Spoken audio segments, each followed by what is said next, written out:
ዛሬ እንግዲህ ልዩና ሉል ለሄሉና ለያብ የሚገርም የሚወዷትን እናታቸውን ሰርፕራይዝ አድርገዋቸዋል ማለት ነው። በዚህ አጋጣሚ ሉል ግን ማለት ነው ከልዩ ፎንቃ ሳይጨመድደው አይቀርም ማለት ነው። ዛሬ ለየት ያለው ፕሮግራም እንግዲህ ማለት ትችላላችሁ። ሉል ልዩ ምን አይነት ልጅ ናት ብሎ መጠየቅ ዛሬ በደንብ ጀምሯል። ማወቅ ፈለኩኝ፣ የበለጠ ልቀርባት ፈልጌያለሁ። ልዩ ምን አይነት ልጅ ናት ብሎ እንግዲህ ያብንም ጠይቆ ልዩም ደግሞ ወደ መጣችበት እንዳትሄድና እዛው አብረው እንዲሆኑና አብረውም እራት እንዲበሉ ፈለገ ሉል ማለት ነው። ያብ ግን ካያችሁት የእውነት ቤተሰቦች ምንም ደስተኛ አልሆንም። ልዩ ምን አይነት ልጅ ናት? እስቲ እኔን አሁን ሉል ምን አይነት ልጅ ነው ብለህ ብትጠየቅ ልክ እኔን እንደምትገልጸኝ እስቲ ልዩ ምን አይነት ልጅ ናት? ስለ ልዩ ማወቅ ፈለግኩኝ። ስለ ልዩ በደንብ ማወቅ ፈለግኩኝ። በደንብም ልቀርባት ፈለግኩኝ። እስቲ ያብ ከኛ በላይ ልዩን አንተ በደንብ ታውቃታለህ እና እስቲ ስለ ልዩ ንገረኝ ቢለው ልዩ የእውነት ያብ ልዩ አልኩኝ ደስተኛ አልነበረም። አይታችሁት ከሆነ ቤተሰቦችና ያብዬ ምን ነው ከልዩ ጋር ፍቅር አልወጣልህም ነውስ የጣሉበትን ሲያነሱበት አይወድም አይነት ነገር ሆኖብን ነው? ልዩን ለመግለጽም ተቸገርክ። እናስቀራት ዛሬ እዚህ ከኛ ጋር ራት ትብላ እዚህ ትሆን እሷ መጉደል ዛሬ የለባትም ቢለው አይ ራሷ ተወስነ እሷ ሕፃን ልጅ አይደለችም አታስጨንቋት ራሷ ተወስን። ሄሉዬም አይ ዛሬ መሄድ የለባትም እንደውም ለእኔ ልዩ ምርጥ እህትና ምርጥ ጓደኛ ትሆነኛለች። እንደውም የሴት ቅርብ የምለው አብሬያት የመውጣት የምገባት ጓደኛ የለችም እና ልዩ ትቅርና እዚህ ትሆን ያ ምን እያልክ ነው አስቀራት ቢል ያ ምንም ደስተኛ ፊቱ ላይ ደስታ ሊታይ አልቻለም። ሲቀጥል ደግሞ ስለ ልዩ ራሱ ንገረኝ ብሎ ሉል አፋጠው ቢይዘውም ራሱ ደነገጠ።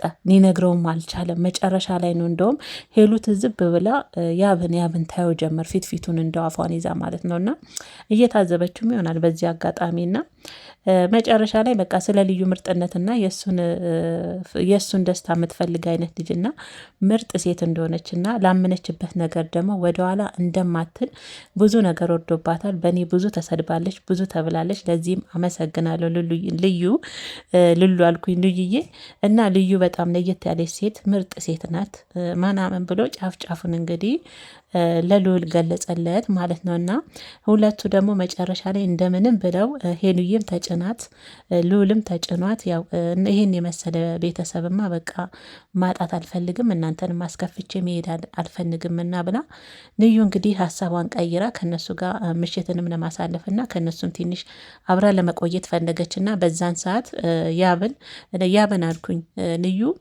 ልዑልን አቀፈችው። ሄሉዬንም ግን ልዑልን ስታቅፈው ቤተሰቦቼ ያው ያሳየው የፊት ፊዚካል ብታዩት በመገረም ምን ልበላችሁ በቃ የእውነቴን ነው ምላችሁ እንዴት እንደሚያቸው እንዴት እንዳያቸው የእውነት ነው ምላችሁ ቤተሰቦችና እኔ ያብ ከልዩ ፍቅር አልወጣለትም። ግን እኔ አሁን ልዩ አጠገቡ ከሆነችና እንዲህ አብረው መገናኘት በየቀን ከጀመሩ ድጋሜ ፍቅሩ እንዳገረሽበት ነው የምፈራው። በዚህ አይነት አሳልፎ እኮ ለልዑል መስጠት ከበደው ያብ ማለት ነው። እና ያብን ስለታዘብኩት ነው ቤተሰቦቼ። እና በዚህ አጋጣሚ ቅመሞችዬ እናንተ እኮ የማታጣምሩት ነገር የለም። በዚህ አጋጣሚ ማለት ነው ልዑልና ልዩ ቢጣመሩ ሲያምሩ ማሽ ያደርጋሉ። የእውነት ልዑልም እኮ ጉርማ ሞገስ አለው። እናቴ በር መዝጊያ ቆንጅዬ ልጅ ነው። የእውነቴን ነው ብላችሁና ቢጣመሩ ሁለቱም ልዩን በነገራችን ላይ ዛሬ በደንብ አዩት። ቆንጅዬ ናት፣ ምጥን ያለች ቆንጆ ደግሞ ቀሚስ ጉርድ ስታረግ ታምራለች። የእውነቴን ነው ብላችሁና የከፈለችውም ዋጋ እኮ ቀላል የሚባል ነገር አይደለም። የመጀመሪያም ፍቅረኛ የእሱ ፍቅር ይበልጣል ከኔ ፍቅር ማለት ይሄ ነው። ለሚወዱት የሚወደውን ነገር መስጠት ነው ብላ ያንን ማድረጓም ሳላደንቃት አላልፍም። የእውነቴን ነው ብላችሁ ልዩን ማለት ነውና ለማንኛውም ያብና ልዩ ይቅርታ ልዩና ልዑል ቢጣመሩ ደግሞ እኮ እናንተ እንደኛ ሀገር እንትን ቤት በአንዴ ነው እኮ የምታጸድቁት ቅመሞች ከላይ እስከታች ልዑልና ልዩ ይጣመሩ እናንተ እኮ አታጣምሩ አታለያዩም እንጂ ስታጣምሩ አንደኞች እኮ ናችሁ ቅመሞች። ማን ይችላችኋል? ልዑልም ደግሞ ከልዩ ፎንቃ ጨምድዶታል። የእውነት እንዳየሁት ከሆነ አይኗን ነው ራሱ የሚያዩ ሲያወራ፣ እሷ ግን አፈር ትላለች፣ ትሽኮረመማለች። ልዑልማ ፎንቃ ገብቶለታል። የእውነቴን ነው። በቅርብ ጊዜማ ተጣምሮ ይመጣሉ። ተጣምሮ ይመጣሉ። እናንተ ያላችሁ ነገር ያው ይሆናል፣ ይጸድቃል። ቅመሞች እየለዛ ነው ማለት ነው። እና በዚህ አጋጣሚ ያብን ሄሉዬም እየታዘበችው ነው። በእርግጥ አንድ ቦታ መሆናቸው ከበፊት ፍቅረኛው ጋር ጥሩ አይደለም፣ ሊያገረሽበትም ይችላል። ያም መረዳትም እንደዛም ጥሩ ነው። ግን ቢሆንም ያብ ግን እንዳየወት ከሆነ የጣሉበትን ሲያነሱበት አይወድም የሚባል ተረት አለ። እንደዛን የመሰለኝና ለማንኛውም አንተ አንዴ የሄሉ ሆናል በቃ።